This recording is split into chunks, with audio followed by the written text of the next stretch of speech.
All right. Go for it.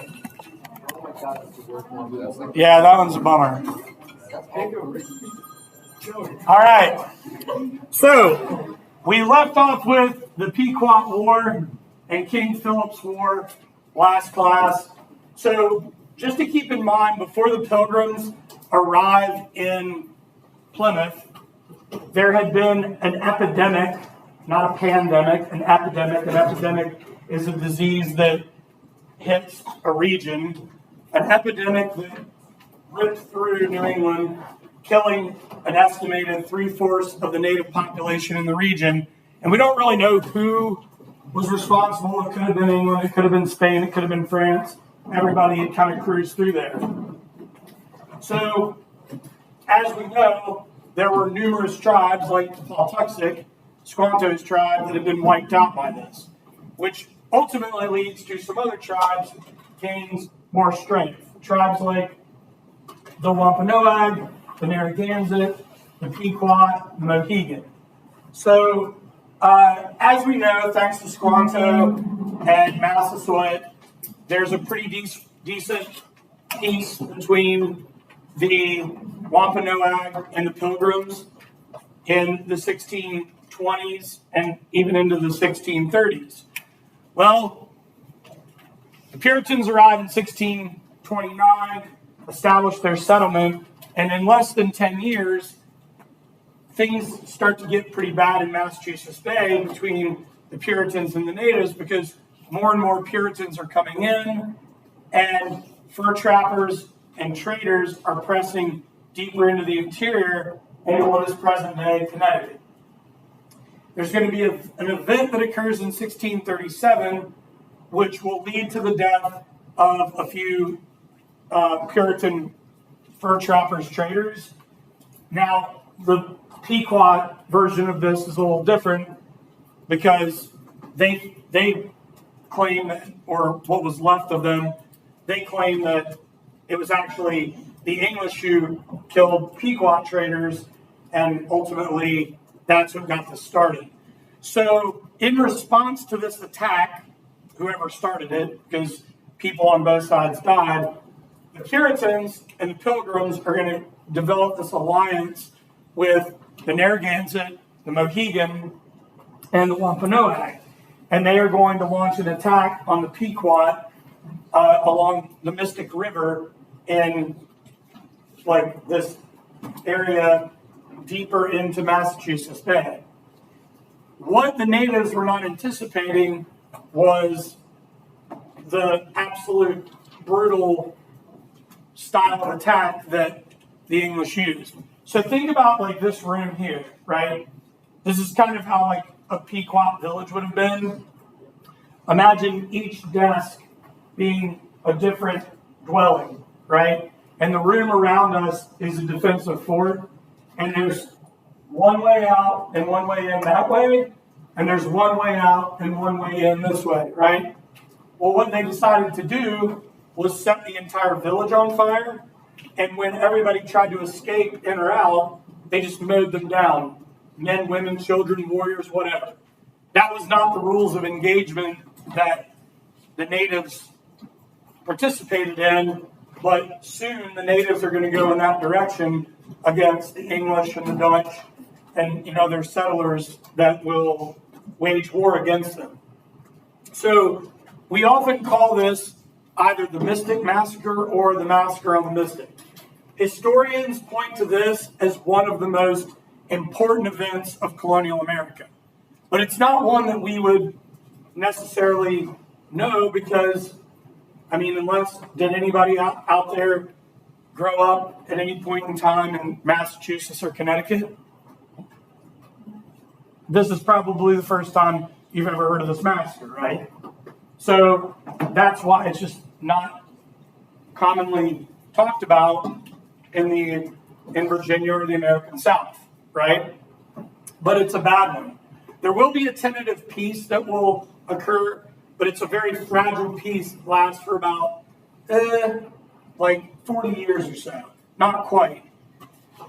But then there's a couple of events that unfold. Now, think about this. This is a pretty long period of time. 40 years means a lot of people are going to be able to come into the colonies. You also have the development of new colonies like Rhode Island, Connecticut, New Haven, and New Hampshire. And you have people claiming more land. You also have the death of Massasoit, which leads to the rise of his son, Metacom.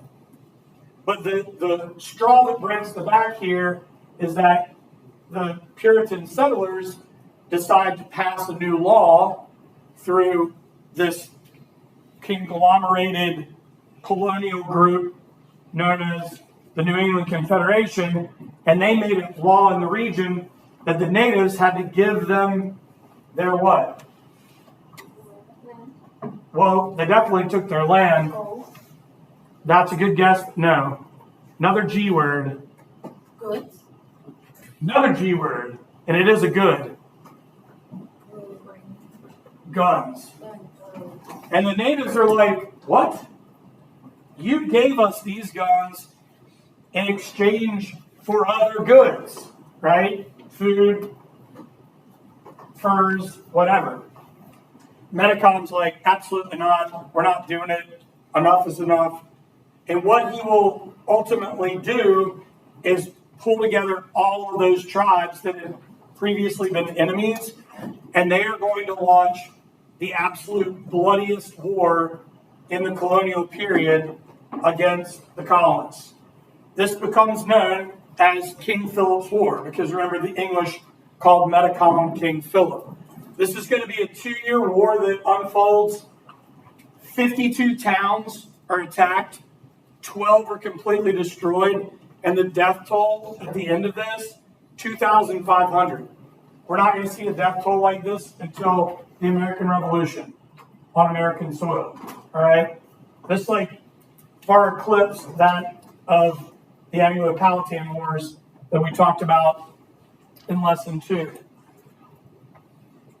What King Philip's War did, led by Metacom, or also sometimes referred to as Metacom's War, it's going to slow the Western March, but ultimately that conglomerated group of colonies that established the New England Confederation, that alliance, will prevail.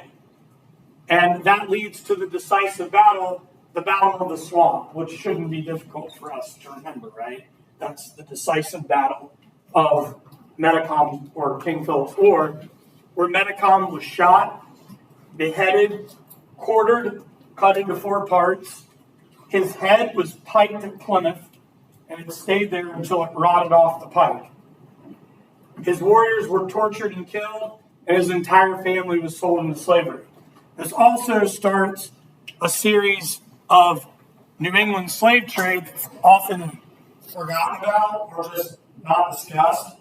When these wars came to an end, natives in New England were rounded up and sold into slavery in the Caribbean.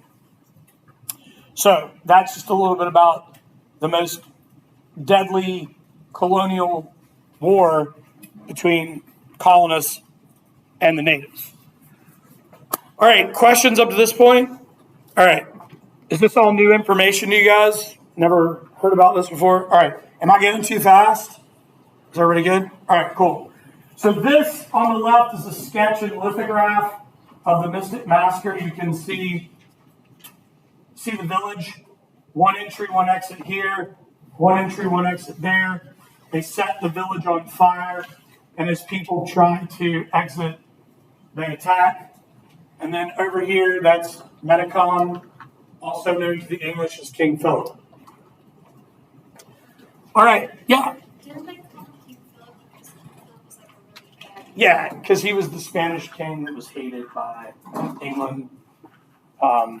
He also sort of wore this sort of combo between native dress and European dress, and so it was derogatory. It was meant to be derogatory. Okay, so seeds of colonial unity. After the Pequot Wars come to an end, the New England colonies decide to unite. All right, except who do you think they left out? Rhode Island. They left Rhode Island out of the picture. So the remainder, or what was formed up to this point, will come together to create a 4-colony confederation.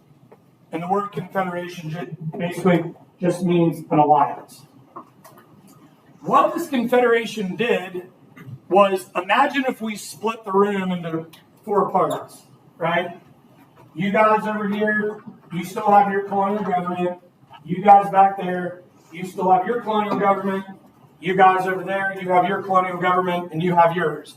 But you guys are going to elect 2 representatives to represent your colony. You're going to do the same. You're going to do the same. You're going to do the same. So there are going to be a total of 8 representatives that sort of oversee this confederation. They're going to establish a militia force with arsenals. They are going to establish a common treasury.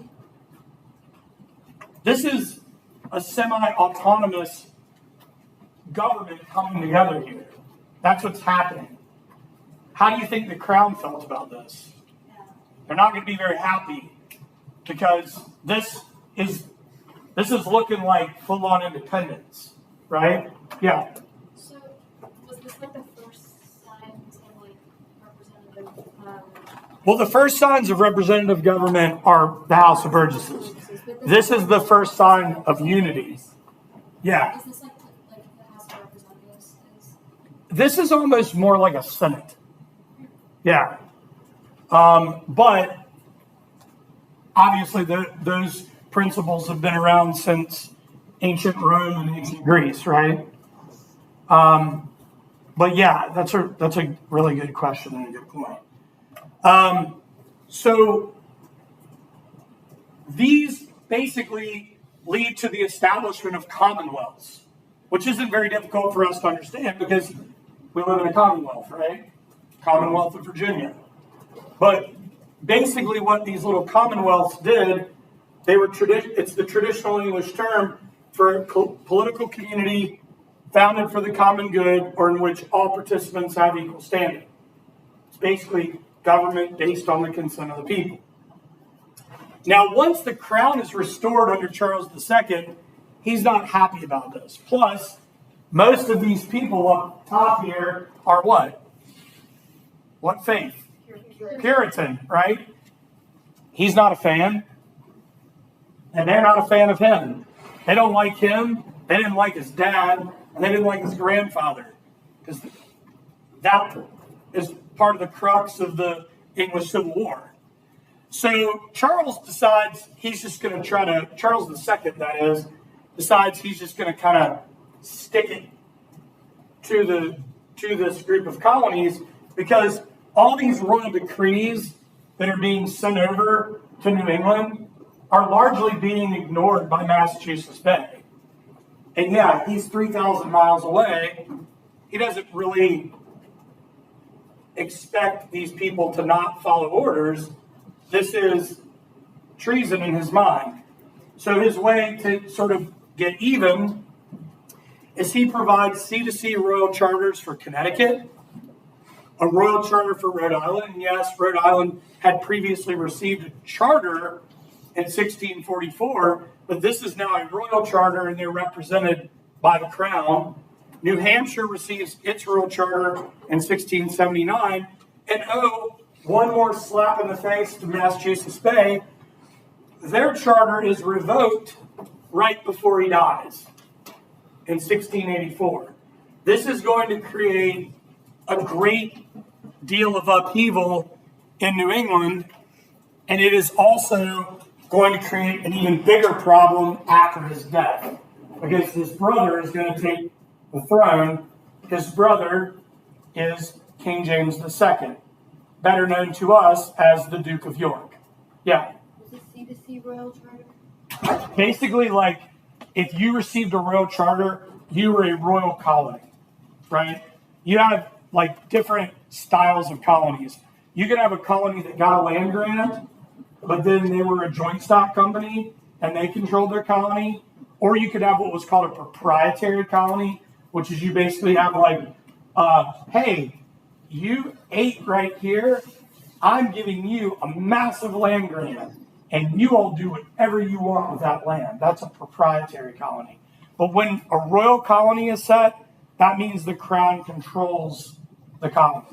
Like for example, when the Virginia Company of London collapsed and the Anglo-Powhatan Wars ended, Virginia became a royal colony.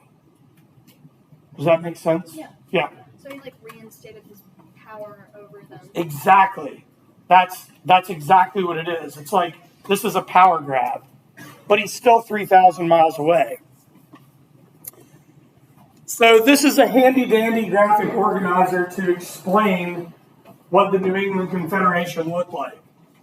You've got 8 commissioners, 2 from each colony.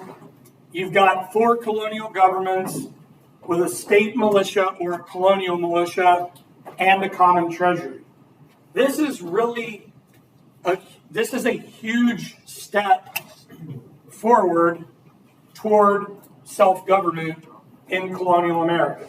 And it's a huge step forward toward colonial unity.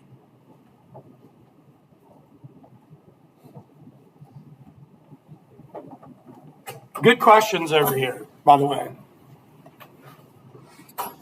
Great. Is everybody good? All right, cool. So this is when things get a little dicey. Sir Edmund Andros in a very close revolution. 1 year after the death of Charles II, his brother, the Duke of York, King James II, decides to follow up on what his brother had done, but to even put a greater clamp on New England and the middle colonies. Basically, what he decided was that he was going to develop a mega colony. And that mega colony would be under his rule via martial law. One very important thing that we are going to talk about all the way up to the American Revolution, so we're going to talk about it in lesson 4, and we're going to talk about it in lesson 5, are these navigation acts. Okay? If I were to try to teach you every one of the navigation acts, everyone would be fast asleep. Okay? And it would fill up the entirety of the whiteboard. So what we're going to do with the navigation acts is just put them under one big umbrella. Because the gist of the navigation acts is this. England does not want their colonies trading with any other countries. All the goods that are coming out of the New World that don't go to England are a profit loss. They want everything, every bit of timber, fur pelt, tobacco leaf, all of it going to England. But the colonies have developed a rich tradition at this point of trading with whoever they want, native, other countries. So what this will ultimately lead to is one of America's greatest pastimes, and that is smuggling.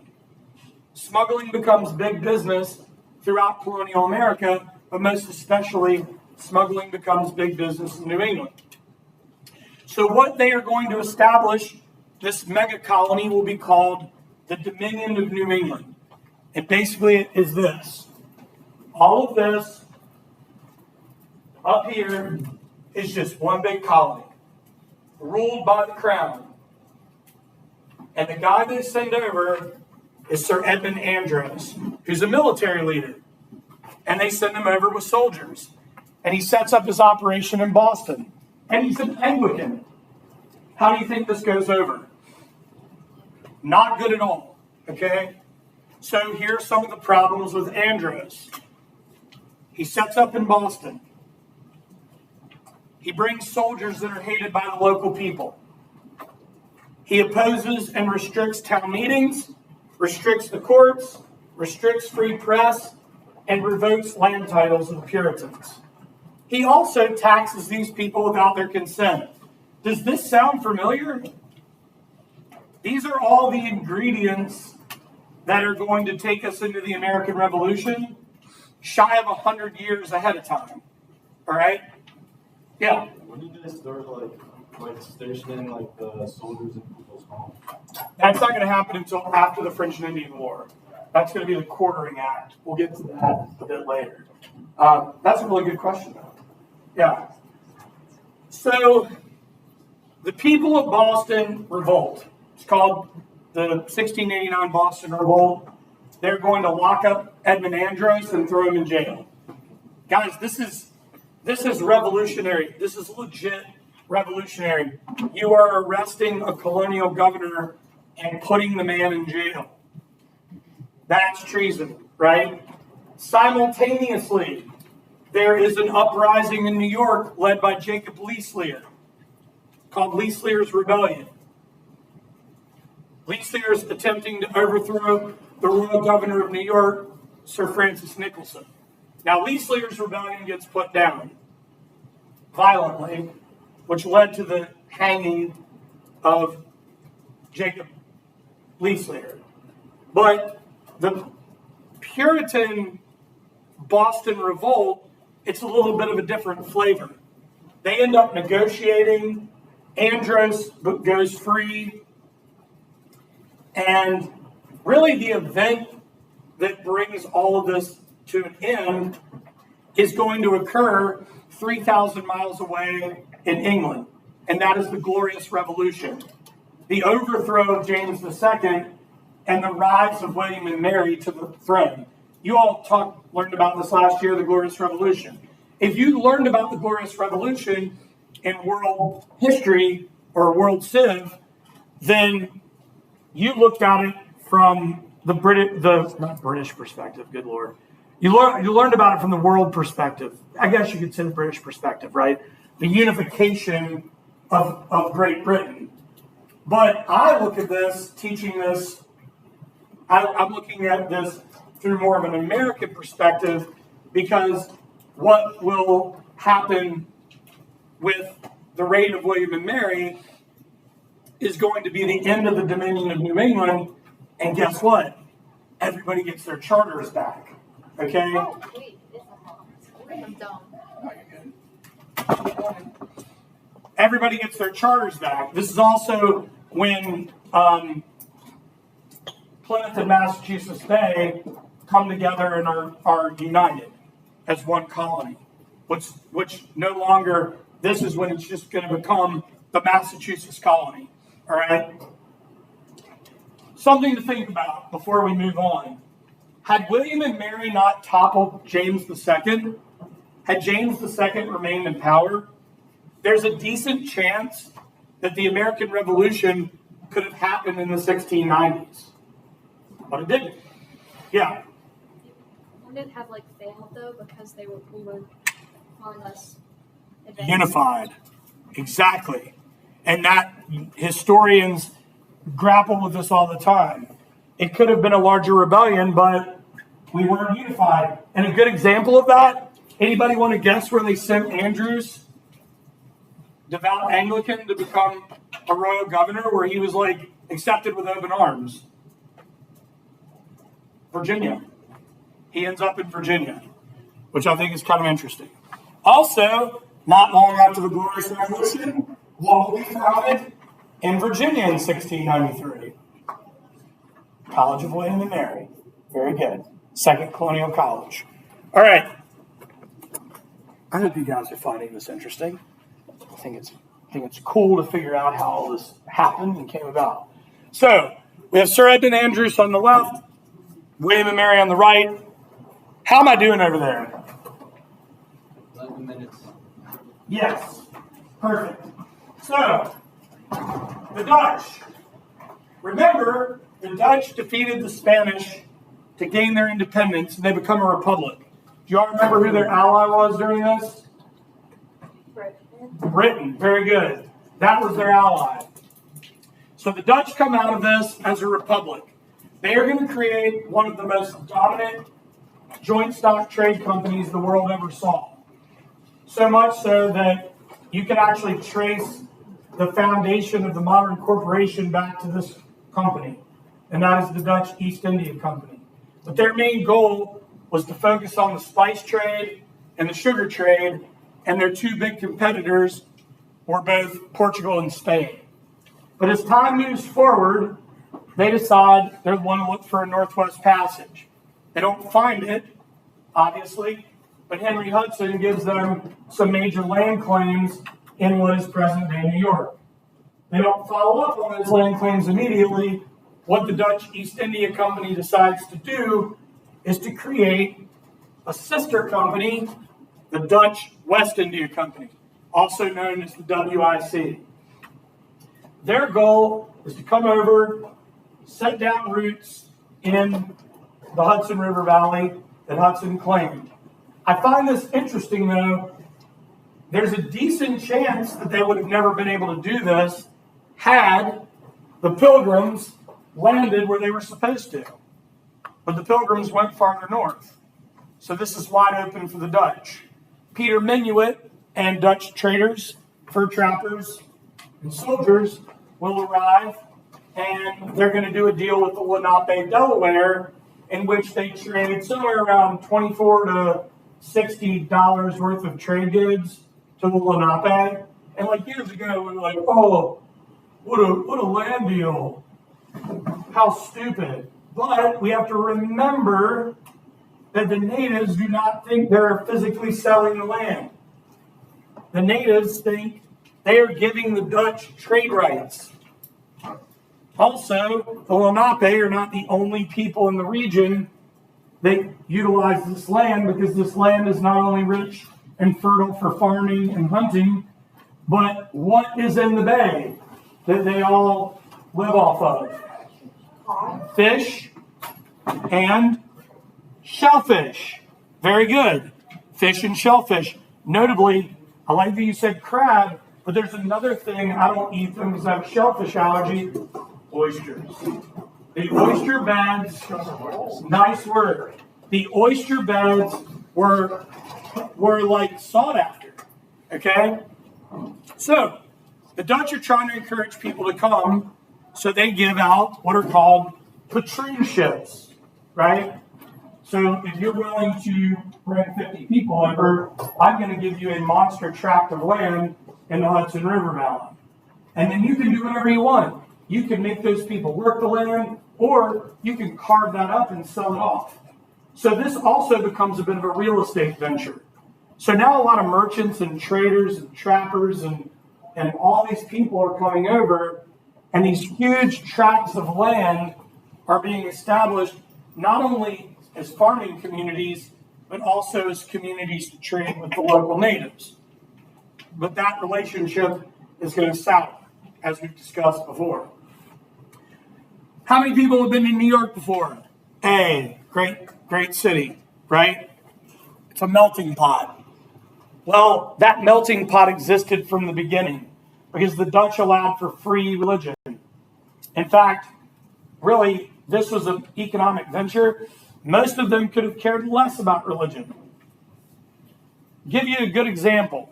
It's estimated that in the first 20 years in New Amsterdam, there were somewhere between 20 and 40 taverns. How many churches were there in the first 20 years in New Amsterdam? One. Very good. One church. How do you think that sat with the neighbors? Not great, right? The New Englanders and even the Southerners were like, what's going on over here? However, people were coming over and doing their thing, living their life. And a French Jesuit missionary counted 18 different languages that were being spoken in the streets of New Amsterdam. So it very much was a melting pot, and it still is a melting pot. So this is the symbol of the Dutch East India Company. Below to the left is the symbol of the Dutch West India Company. And then this is a painting of a deal between the Dutch and the Lenape for Manhattan. All right, so friction with the neighbors. They're having problems with the natives, notably the Mohegan. They did some pretty nasty stuff to the natives, torturous attacks, and this is going to ramp warfare up with the natives. They're also tangling to the north with the Puritans. And, oh, by the way, they've got some problems to the south. I want everyone to look over here real quick. This is not all they have right here. Okay? It's not just Manhattan. They have all of this. This is what they're claiming. And are y'all familiar with the Delaware River Valley down here? The Swedes start settling there. I mean, how many people knew that the Swedes laid down roots? Anybody know that? Nice. Cool. Okay. So the colony is struggling, not economically, but militarily. And there's also just kind of this bit of like lawlessness that's going on. So the Dutch are like, okay, we got to tighten things up. We got to get the Swedes out, and we've got to get the colony back in check, because if we don't, we might as well just fold up the entire enterprise. So they're going to hire this guy by the name of Peter Stuyvesant. He's a military commander. They call him Peg Leg Pete. He had his leg blown off in a battle against the Spanish, and he went around with a silver-tipped leg, wooden leg. So he comes basically down through the Delaware River Valley and just totally wipes out the Swedish military forts at Trinity and Christiania. Now, we do need to remember the Swedes have a really great piece of architecture that they leave behind that they don't get enough credit for, and that's the log cabin, because that becomes the main dwelling of the backcountry of colonial America. Meatballs, I don't know. I'll have to do some research on that. That popped up earlier today. I haven't been to IKEA in a while, but these meatballs are good. So, here we have Peter Stuyvesant. This is Manhattan. Check it out. Canal systems, patroon ships, parceled land, the wall that is now Wall Street, the Battery, Fort Amsterdam, windmills. It feels Dutch, right? It's got a Dutch feel to it. 3,000 miles from home. And then, Charles II. Guys, I know that Charles II has already died in this lesson, but we've got to wind back the clock, because after he came to power, Charles II decides, I'm not going to allow the Dutch to control, and I want everybody to look again, I'm not going to allow the Dutch to control this region in the middle of what I have here and here. And they're making too much money. So he sends over a small fleet with about 300 or 400 soldiers in 1664, and they basically go in to New Amsterdam, and they're like, hey, our ships are full of cannon, we're armed, we're ready to take this. And the people are like, okay. And Stuyvesant's like, wait a minute, we're going to fight to the death. And they're like, no, we're not. No one likes you.